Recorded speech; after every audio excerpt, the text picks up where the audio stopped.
이 시간 우리가 함께 교독한 하나님의 말씀은 두 사람의 이야기를 담고 있습니다. 한 사람은 38절을 보니까 아리마대 사람 요셉이고, 또 한 사람은 39절에 나타난 니고데모라고 하는 사람입니다.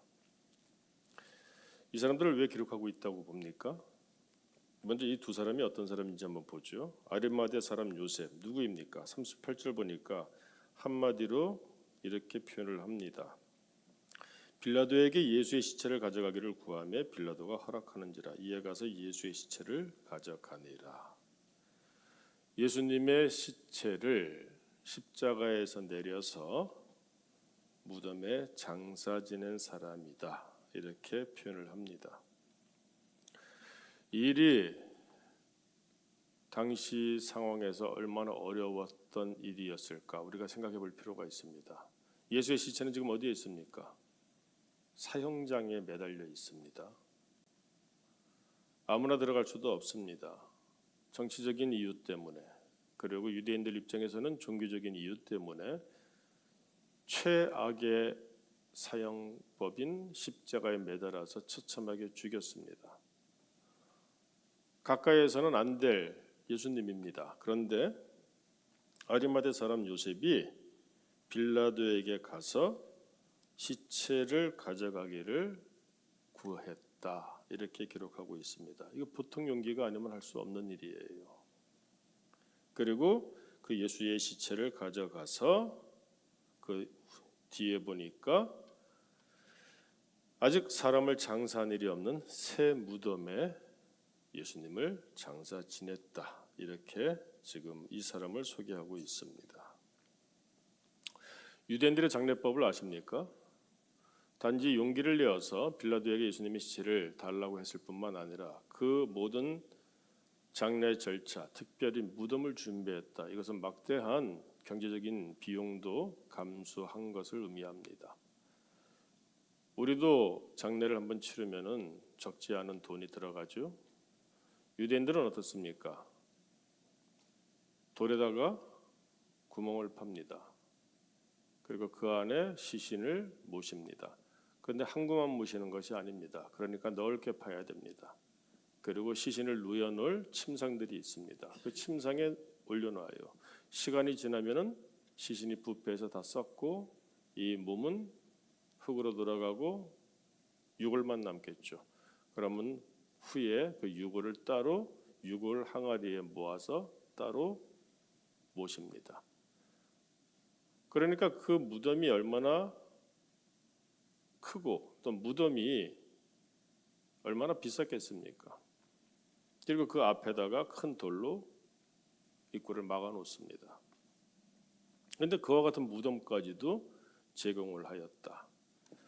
다른 복음서를 보게 되면 자기가 사용하려고 미리 사놓은 그런 준비한 무덤이라고 합니다. 그런데 그것을 기꺼이 예수님의 시체를 안장시키기 위해서 내놓았다고 그렇게 말씀을 기록을 합니다. 대단한 사람이 아닐 수가 없어요. 그렇지 않습니까? 니고데모는 어떤 사람입니까? 니고데모는 39절을 보니까 몰약과 침향 섞은 것을 100리트라쯤 가지고 왔다고 기록하고 있습니다. 몰약과 침향 섞은 것은 무엇을 말하는가 하면은, 자, 사람이 죽었습니다. 그럼 그다음부터 부패하기 시작해서 고약한 냄새가 난다고 하죠. 그 당시에는 무슨 냉동고가 구비된 영안실이 있는 것도 아닙니다. 그러니까 어떻게 해야 될까요? 다른 좋은 향으로 그 악취를 잡아야 됩니다. 그래서 몰약과 침향 섞은 것을 같이 우리로 말하면은 이 세마포라고 하죠. 수위에다가 넣어서 시신을 이렇게 염하는 겁니다. 그런데 지금 니고데모가 그 몰약과 침향 섞은 것을 가지고 왔다는 거예요. 얼마쯤 가지고 왔습니까? 100리트라쯤 가지고 왔다, 이렇게 되어 있습니다. 100리트라고 하는 것은 약 30kg가 좀 넘는 양이에요. 그런데 그 양이 얼마나 많은 양인지 보통 왕이나 왕족을 장사할 때 사용할 정도의 양이었다. 그러니까 굉장히 많은 양을 들고 지금 이 니고데모가 예수님의 무덤을 찾았다는 겁니다. 이 두 사람을 오늘 성경이 기록하고 있는데 이 두 사람이 한마디로 말해서 예수님이 지금 십자가에서 사형을 당했지 않습니까? 얼마나 처참했겠습니까? 그리고 누가 돌아볼 수 있겠어요? 그런데 그와 같은 가운데 급한 대로 예수님의 처형된 예수님의 시체를 십자가에서 내려서 나름대로 시신을 지금 수습하고 있다. 그렇게 기록을 하고 있는 것입니다. 그런데 이 두 사람에 대해서 오늘 성경은 이와 같은 모습들을 말씀하며 또 다른 면이 있었던 사람임을 우리에게 보여줍니다. 이 두 사람은 공통점이 있었습니다. 첫 번째 공통점은 지금 예수님의 시신을 수습하는 또 장사를 지내는 그 앞에 나와서 그러고 있는 공통점이 있었지만 바로 오늘 직전까지는 이 두 사람이 겁쟁이였다는 겁니다. 어떤 면에서 겁쟁이였느냐? 자, 38절 다시 보세요. 아리마대 사람 요셉을 이렇게 표현하죠. 예수의 제자이나 유대인이 두려워 그것을 숨기더니 이렇게 되어 있습니다. 뭐 같은 맥락은 아니지만 갑자기 홍길동전이 생각이 납니다. 아버지를 아버지라고 부르지 못하고 형을 형이라고 부르지 못하던 홍길동. 예수 믿는 사람이 자기가 예수 믿는다는 것을 말하지 못합니다. 예수의 제자이지만 유대인이 두려워서 그것을 숨기며 지금까지 살아온 사람이었습니다. 니고데모는 어떤 사람입니까? 여러분, 니고데모 하면 요한복음 3장에서 예수님과 니고데모와의 대화를 우리가 너무나 잘 알고 있죠. 그런데 그때 언제 왔습니까? 밤에 왔죠. 왜 밤에 왔습니까? 마찬가지입니다. 니고데모가 유대인들이 자신이 예수님을 찾아간 것을 아는 것을 두려웠기 때문에 그런 것입니다. 그래서 오늘 성경 말씀도 39절 보세요. 니고데모를 소개하면서 그 부분을 굉장히 부각시키고 있어요. 이런 사람이었다 이겁니다. 일찍이 예수께 밤에 찾아왔던 니고데모도. 니고데모에 대해서 설명할 부분들이 뭐 이것밖에 없겠어요? 그런데 굳이 밤에 찾아왔던 이렇게 돼 있지 않습니까? 일찍이 지난번에 밤에 찾아왔던 사람이다. 마찬가지입니다. 이 니고데모도 예수님을 찾아온 것을 감추던 사람이라는 것입니다. 이 사람들은 왜 이렇게 살았을까요? 간단하죠. 두려워한다. 왜 두려워합니까? 잃을 것이 많으니까 두려운 겁니다. 이 두 사람에 대한 이 성경적인 소개를 보면은 다른 성경도 복음서에서도 이 두 사람에 대해서 소개를 하는데 간추려 보면은 두 사람 다 공회원입니다. 우리로 말하면 국회의원이에요. 공회원입니다. 나름대로 정치적으로 입김이 센 사람이에요. 가지고 있는 권력이 꽤 막강합니다. 또 예전에는 요즘도 그렇죠. 뭐 권력자들 보면 웬만한 사람들 다 수십억씩 갖고 있더라고요. 예전에 이런 정도의 위치에 있으면 재산도 꽤 많이 가지고 있었겠죠. 또 사회적인 명예와 사회적인 영향력도 굉장했을 것입니다. 그런데 그 모든 것들은 기득권층에 속해 있을 때 가능한 것이죠. 그러니까 이 사람들은 두려운 겁니다. 왜? 하루아침에 그 모든 것들을 잃어버릴까 봐 그런 거예요. 사실 잃을 것이 없으면 두려울 것도 없습니다. 왜 청년들이 두려움이 없습니까? 잃을 게 없잖아요. 저도 생각해 보니까 그렇습니다. 청년의 때 결혼 전까지는 두려운 것이 없었던 것 같아요. 그런데 결혼하고 나서부터 어떻습니까? 지켜야 될 것들이 있고 살아가면서 책임져야 될 것들이 있죠. 그래서 점점 두려움이 많아지고 어떤 분이 그런 말씀을 하시더라고요. 쫄보라고. 쫄보가 되어가는 겁니다. 이 아리마대 사람 요셉과 니고데모가 바로 그런 사람들이에요. 잃어버릴 것이 많을 만큼 사회적으로 성공한 사람들입니다. 그런데 예수님을 십자가에 처형을 했어요. 그러니 유대인들이 바라보는 예수님의 상이 어떻습니까? 특히 기득권층에서 예수님을 어떻게 바라봅니까? 그런데 그 예수님과 친하다, 예수님의 제자이다 이렇게 알려지기 시작하면 자신들의 삶에 모든 것들을 잃어버릴 수가 있죠. 그래서 이들이 예수의 제자이지만 그것을 숨기면서 지금까지 살아왔다는 겁니다. 자, 그런데 어떻습니까? 오늘 본문 말씀 보니까 이렇게 살아왔던 사람들이 어떻게 변했다?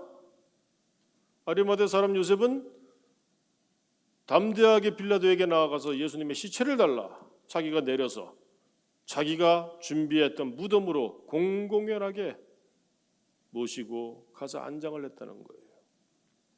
니고데모는 어떤 사람입니까? 남들의 눈을 피해서 밤에 찾아왔던 그 사람이 지금 30kg이 넘는 그 향품을 들고 왔어요. 그러면 엄청난 겁니다. 아마 종들을 시켰거나 하인들을 시켰겠죠. 그렇더라도 사람들이 공공연하게 보고 있습니다. 그런데 그 사형장에서 사형을 처참하게 사형당한 그 예수님의 시체를 위하여 사람들이 보고 있지 않습니까? 특별히 지금 예수님께서 사흘 후에 부활하시겠다고 말씀하신 것이 있어서 그 유대인들 중에 지도자들은 지금 사람들을 시켜서 감시를 하고 있는 그런 상황입니다. 그런데 향품을 가지고 왔다는 거예요. 놀라운 일입니다. 사람이 변해도 이렇게 갑자기 변해버린다는 것. 제가 살아오면서 우리 모두가 그렇다고 얘기할게요. 안 그런 분들도 계시지만 모두가 참 비겁하게 살아간다고 느낄 때가 있습니다.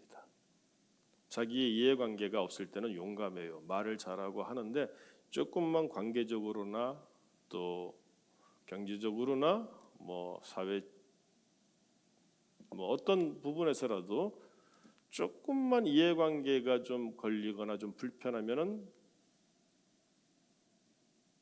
비겁하게 살아가는 모습들을 자주 봅니다. 그런 관점에서 생각해 보십시오.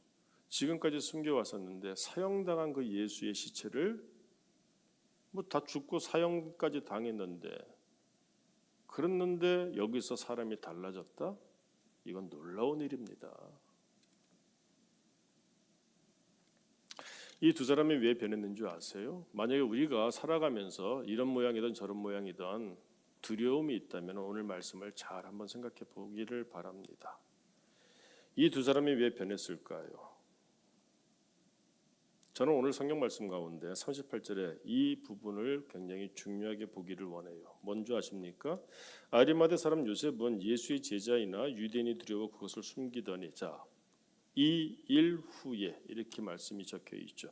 이 일 후에 달라졌다는 겁니다. 이 일 후에 빌라도에게 이렇게 말씀이 이어지고 있죠. 이 일 후에.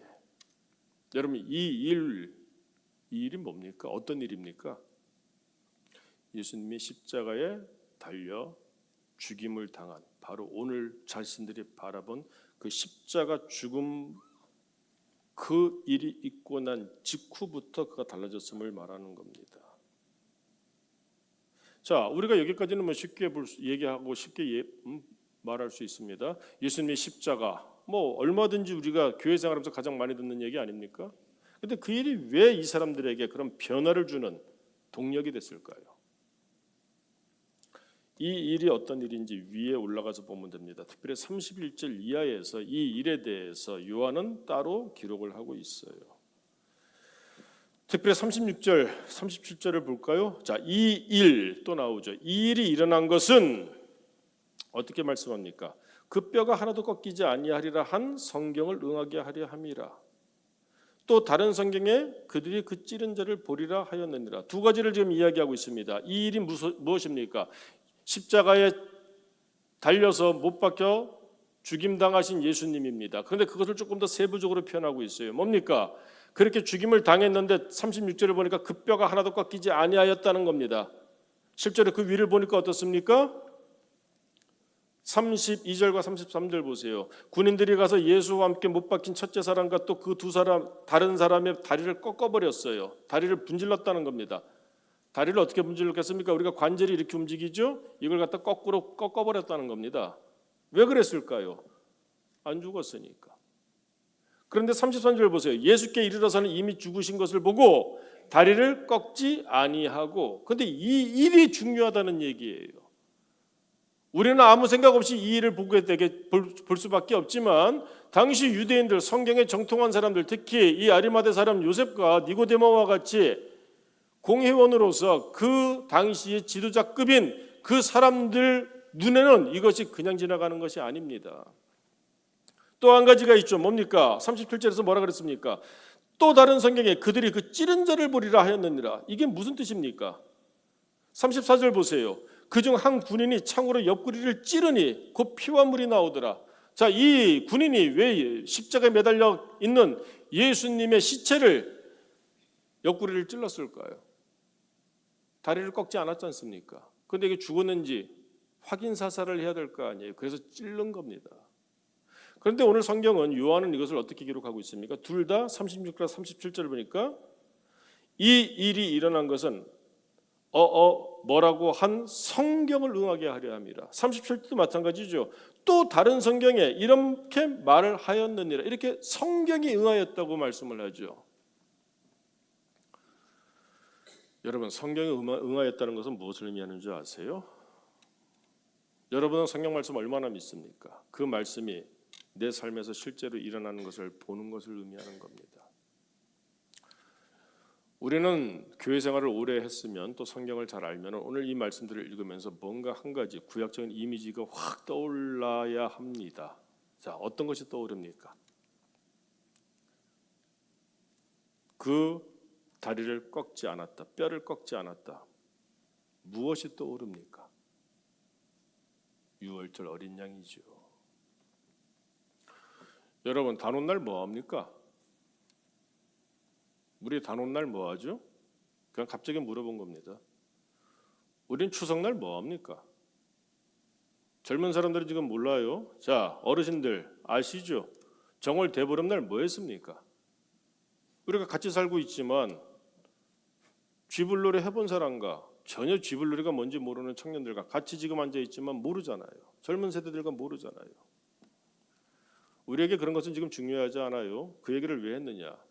지금 이 이미지가 다리가 꺾였습니다. 꺾고 안 꺾고의 차이가 왜 중요하냐? 십자가에 매달려서 죽임을 당한 사형수들은 그 다리를 꺾습니다.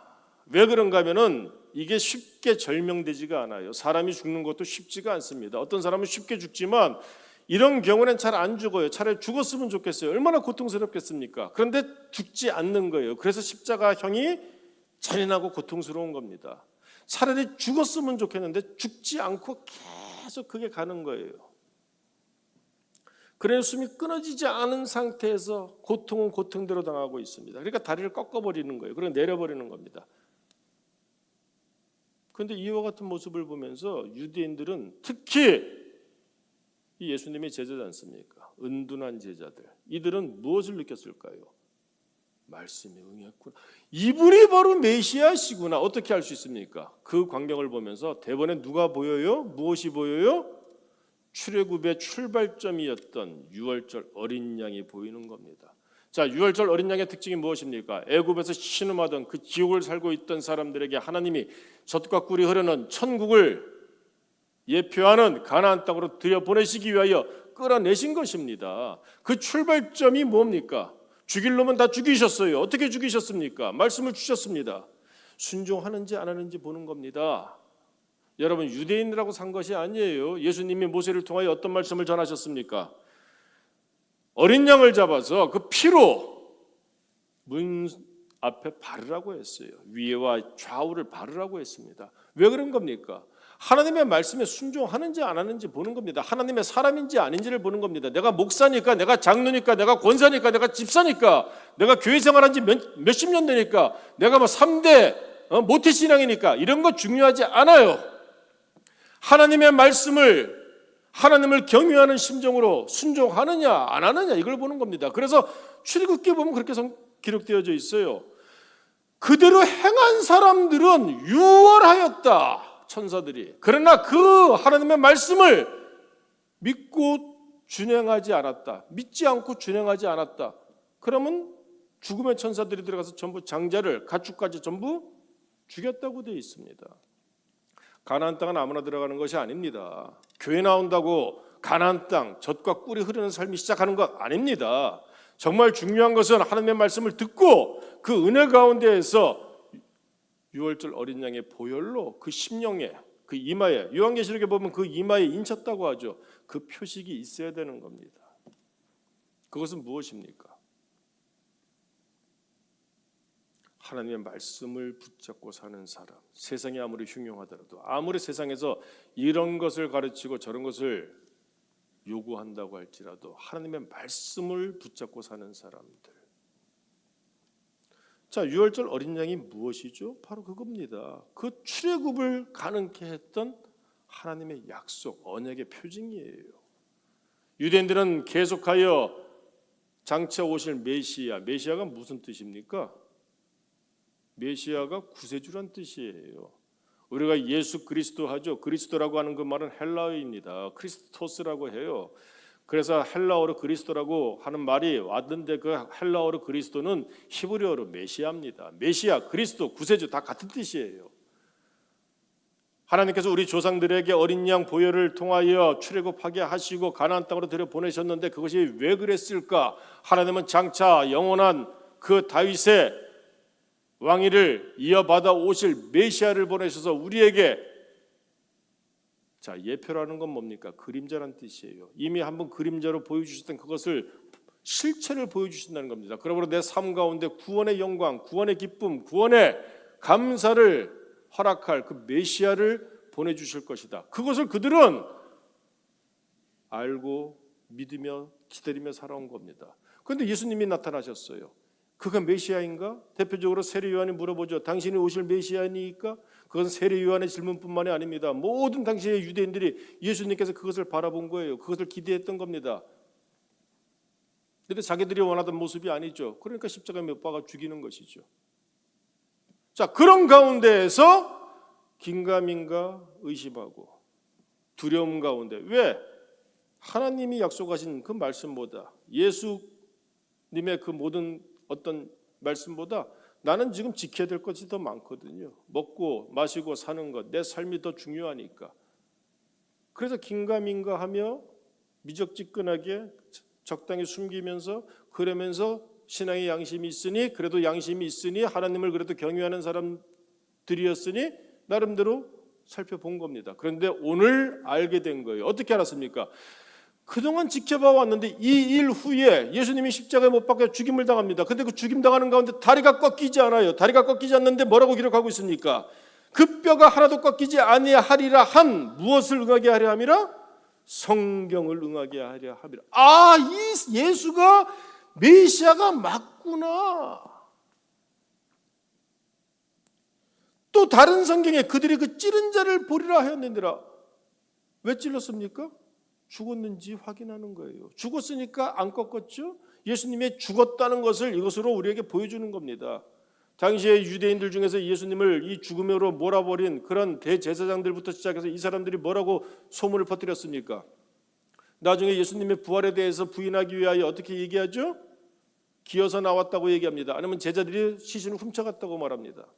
죽지 않았다고도 얘기를 합니다. 기절했다고도 얘기를 합니다. 그렇게 막 말을 만들어냈어요. 그래서 1세기 말, 지금도 그런 얘기하는 사람들이 있지 않습니까? 1세기 말에는 그와 같은 얘기들이 아주 도처에 흔했습니다.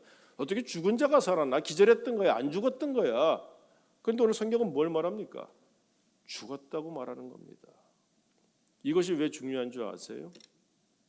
유월절 어린 양이 죽었지 않습니까? 왜 다리를 꺾지 않은 것이 중요한 줄 아세요? 십자가에 못 박혀 죽임을 당하면 다리를 꺾습니다.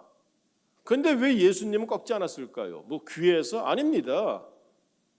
표면적으로는 죽었기 때문에 더 이상 확인할 필요도 없는 거예요.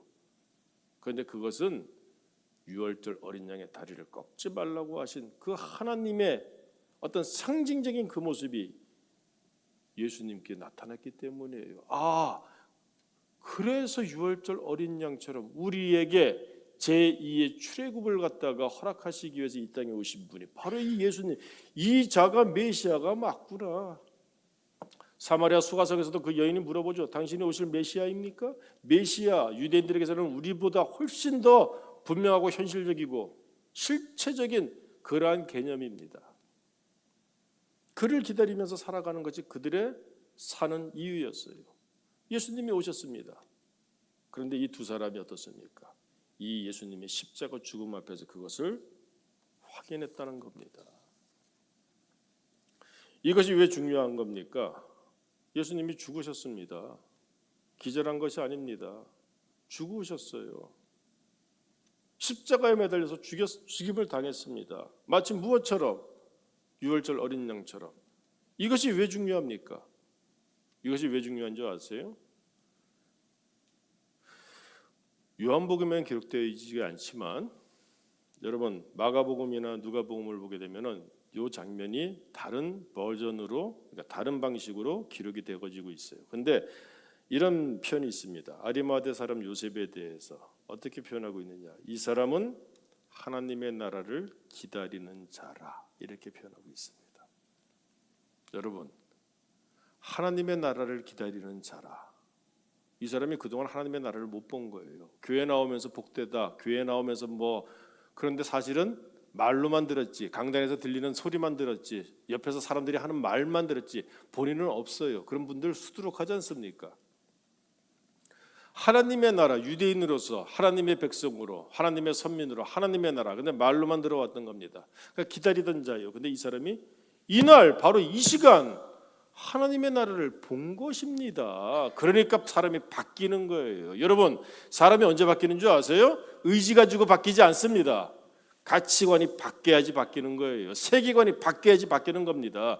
같은 것을 바라보는데 오늘은 A로 바라보다가 B로 바라볼 때 바뀌는 겁니다. A로 바라보는 사람은 아무리 마음다짐을 새롭게 해도 계속 A로 살아가요. 그런데 이것이 A가 아니고 B로 보기 시작하면은 어떻습니까? 내가 의지를 가지지 않아도 이게 B이기 때문에 이들은 B로 믿고 살아가는 겁니다. 공부 열심히 해야지. 학교 다니면서 그 다짐 안 해본 학생이 어디 있습니까? 그 다짐 안 해본 사람이 어디 있어요?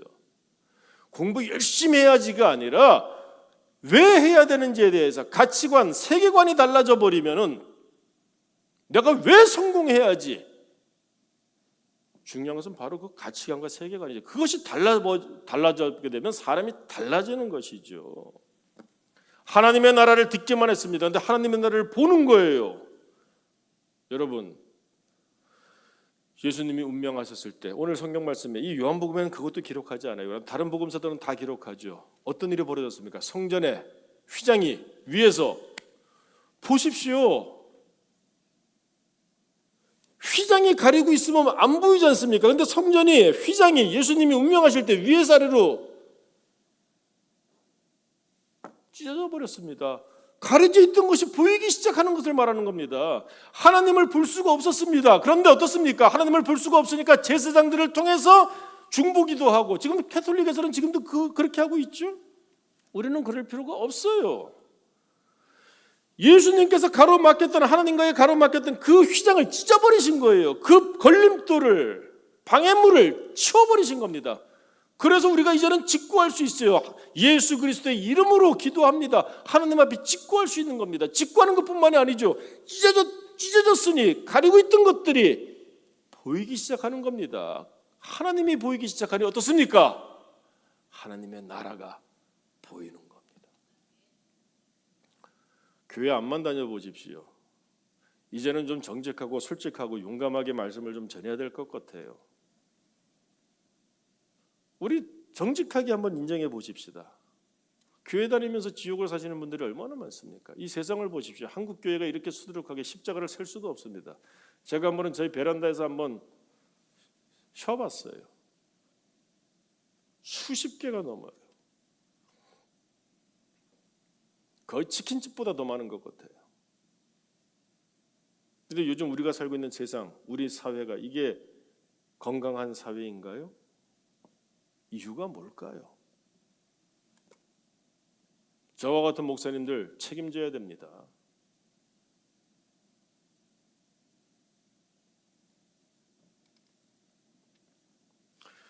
여러분, 교회를 다니지만 듣기만 했을 뿐이지 삶에서 실제로 누리지 못하면 무슨 의미가 있나요? 그래서 극단적인 사람들은 종교는 아편이라고 말하지 않습니까? 제가 생각할 때 그래요. 실체하지 않는 말씀의 약속을 실제로 조금이라도 누리지 못한다면 종교는 아편입니다. 여러분, 우리 기독교는 아편인가요? 아니잖아요. 하나님이 우리에게 약속하신 하나님의 나라가, 자, 예수님이 오신 이유가 뭡니까? 하나님의 나라가 어디에 있습니까? 자, 대답해 보세요. 하나님의 나라가 어디에 있습니까? 여기. 언제부터 시작합니까? 바로 지금. 이건 제기가 아니에요. 이미 우리 가운데 시작했고, 어디서? 바로 지금 여기에서, 내 심령에서부터. 이것이 아니라면 이유가 뭘까? 예수님을 아직 못 만난 겁니다. 제대로 듣기만 했을 뿐이지. 예수님을 만나면 인생의 방향이 달라져요. 가보지 않은 사람은 모르죠. 밴쿠버에 가면은 서리라는 지역이 있고 그 옆에 조금 한 30분 정도 차를 타고 가면 화이트락이라고 하는 곳이 있습니다. 철로가 있는데 이렇게 얘기해도 잘 모르시잖아요. 저는 가봤고 안 가보시지 않습니까?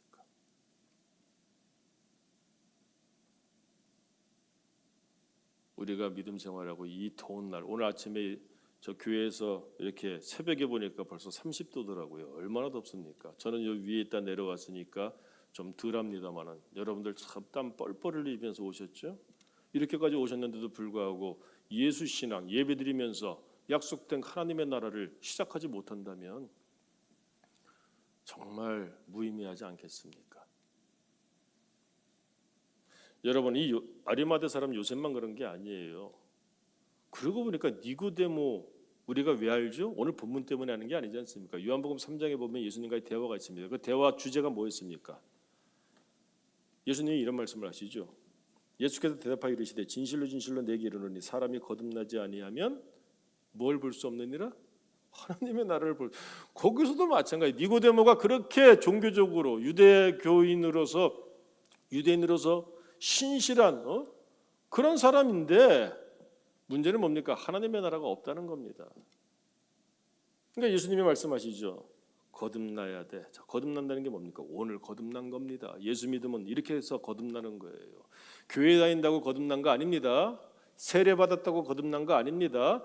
자기가 거듭났다고 얘기하니까, 자기 거듭난 것 같다고 얘기하니까 그래 하고 증표로 세례를 베푼 것이지, 저는 책임 없어요. 당신이 거듭났는지 안 거듭났는지 나는 확인 못 해봤으니까 그건 당신 혼자 하는 것이지. 하나님하고 세례 받았다고 자기가 거듭났다고 착각하지 마세요. 교회 나온다고 자기가 거듭났다고, 심지어 저와 같은 목사가 됐다고 거듭났다고 착각하지 마세요.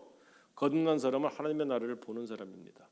한 가지 확실한 것, 혹시 걱정하실까 봐, 아무도 100% 완벽하고 온전한 하나님의 나라는 누리지 못합니다. 왜 그런가 하면 아직 끝나지 않았기 때문에. 겨자씨와 같아요.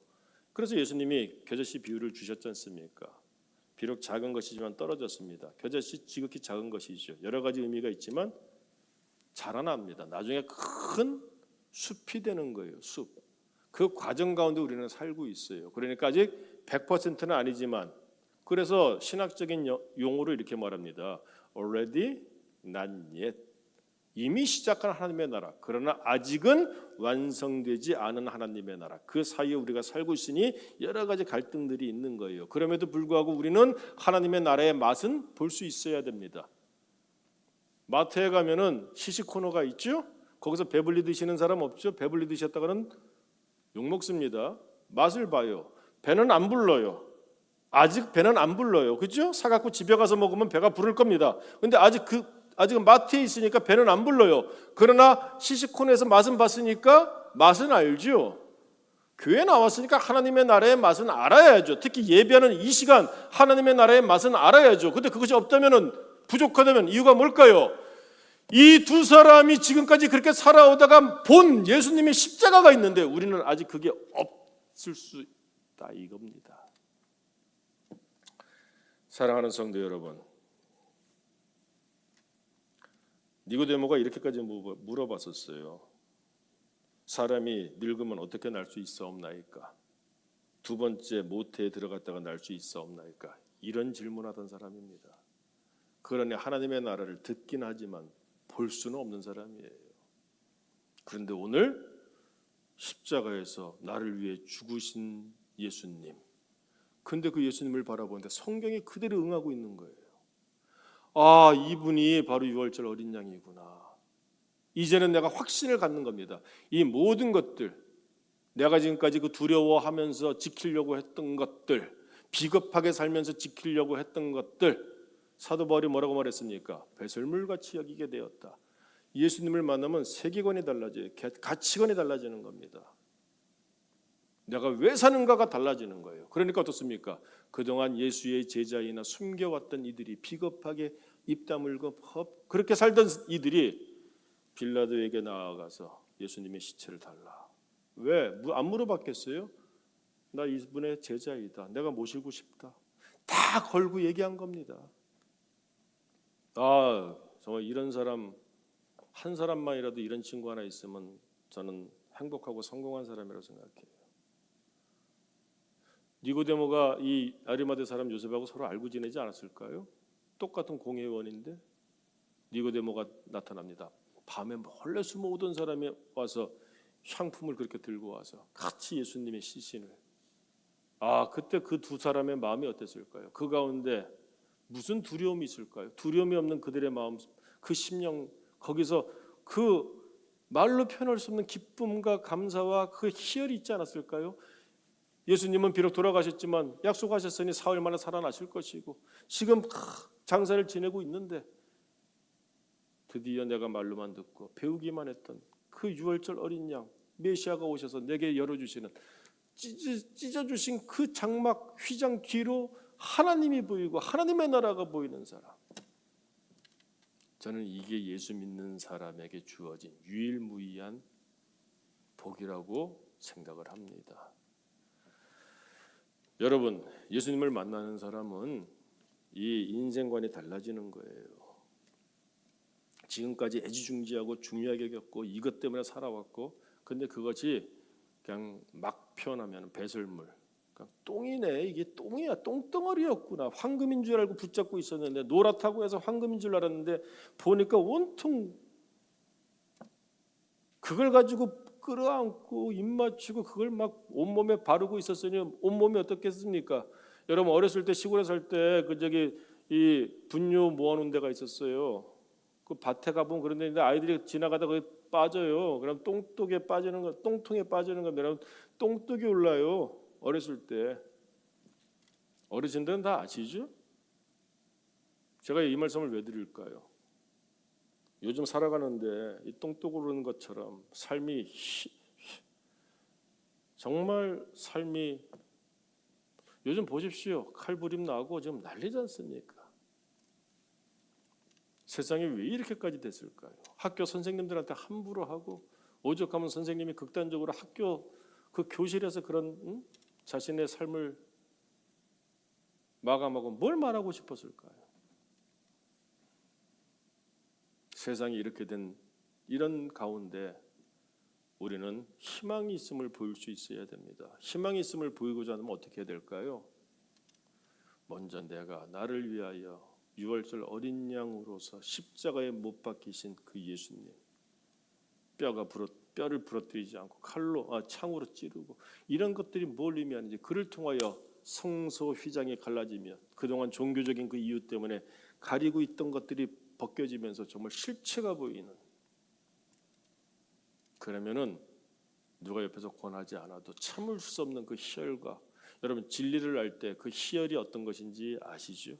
하다못해 안 풀리던 수학 문제 하나만 풀려도 막 희열이 있는데 그 삶의 어떤 그것이 풀릴 때 보일 때 얼마나 기쁘겠습니까?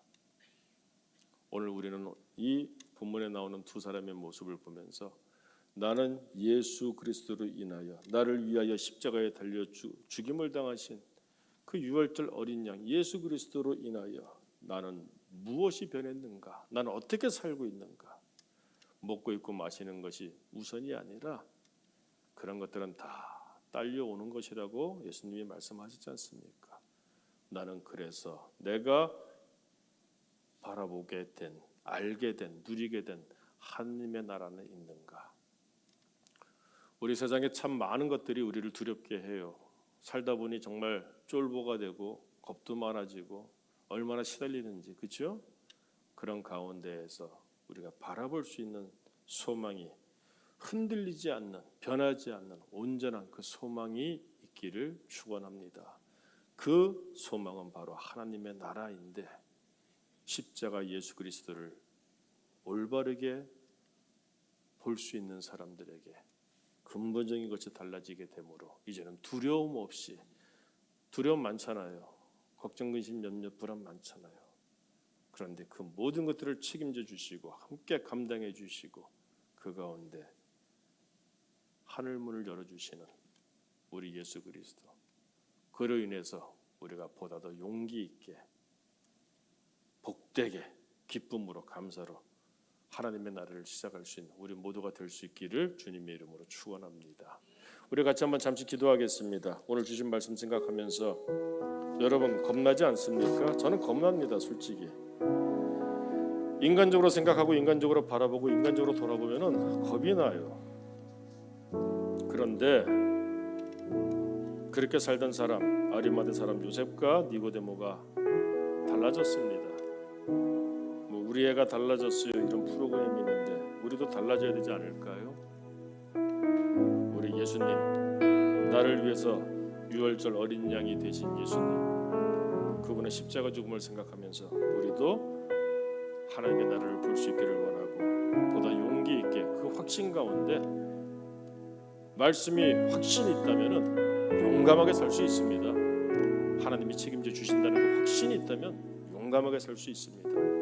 눈에 보이는 것 때문에 두려워하지 마시고 또 내가 보지 못하는 것들 때문에 두려워하지 마시고 믿음으로 이렇게 나를 위해 행하신, 이렇게까지도 행하신 하나님의 사랑이 있으니 우리 좀 담대하고 용감하게 신앙인으로서 우리의 삶을 살아갈 수 있기를 바랍니다. 같이 기도합니다. 하나님 아버지, 이 시간 아리마대 사람 요셉을 봅니다. 예수님의 제자이지만 유대인이 두려워서 그것을 숨기며 지금까지 살아왔던 이 사람이 달라졌습니다. 감히 빌라도에게 나아가서 사형장에 달려있는 예수님의 시체를 달라고 그렇게 구합니다. 그뿐 아니라 자기가 준비했던 그 무덤에 예수님을 그 신앙의 마음으로, 그 마음으로 예수님을 장사 지내고 있습니다.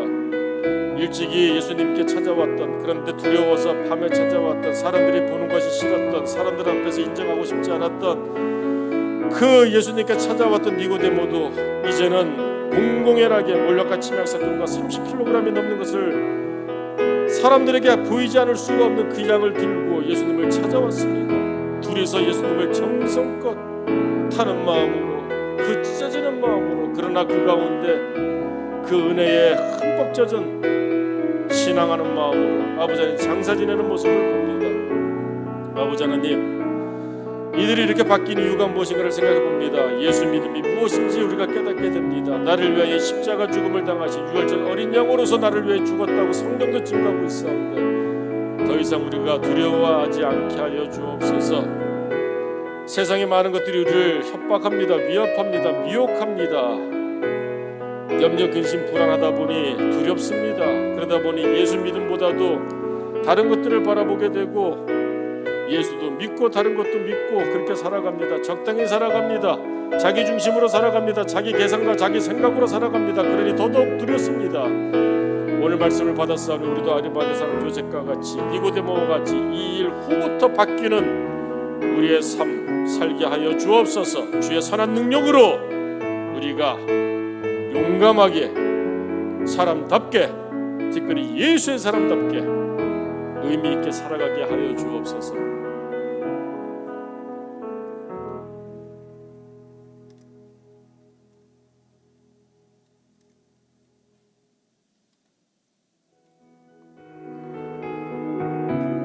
이 찬양이 생각이 났습니다. 우리 같이 이 찬송 부르고 마치겠습니다. 그 선한 힘에 고요히 감사하여 그 놀라운 평화를 누리며 나 그대들과 함께 걸어가네. 나 그대들과 한 해를 여네.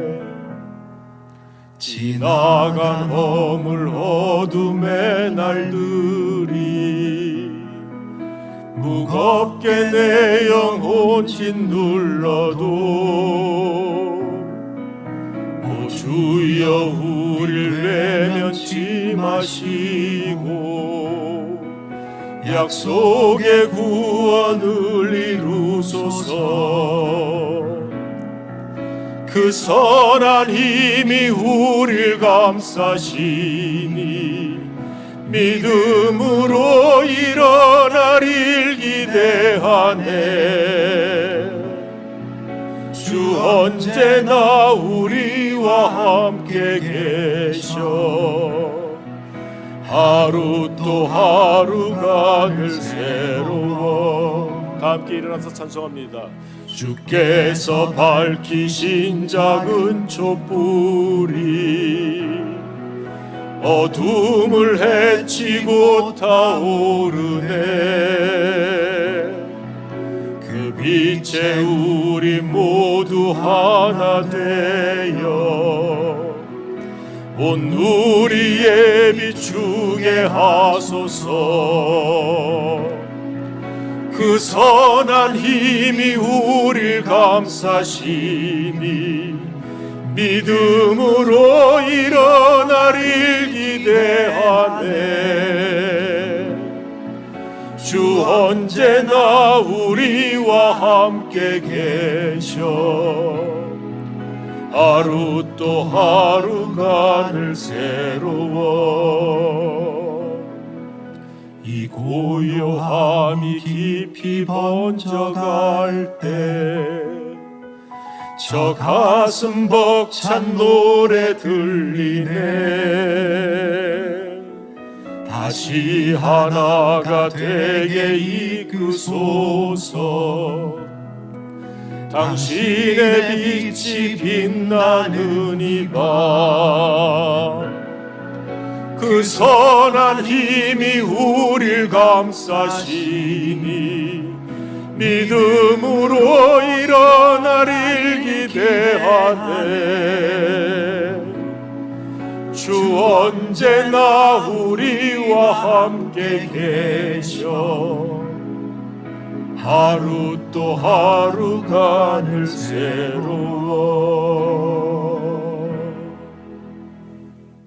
지금은 우리 구주 예수 그리스도의 크신 은혜와 아버지 하나님의 무한하신 사랑과 성령님의 감화감동 충만 교통하심이 우리가 지나가는 허물도 많고 어둠의 날들이 있지만은 그러나 예수 그리스도 나를 위하여 십자가에 못 박혀 죽임을 당하신 유월절 어린 양을 바라보며 우리가 그동안 듣기만 했던 직접 보지는 못했던 그러나 이제는 보게 되는 하나님의 나라, 그 나라를 살기를 마음속에 소망하는, 그렇기 위해서 이제는 말이 아니라 하나님의 말씀으로 살아가는 능력 있는 삶을 살기를 마음속에 다짐하는 모든 믿음의 권속들 머리 위에, 우리의 삶 위에, 우리 교회 위에 이제로부터 영원토록 함께 있을지어다. 아멘.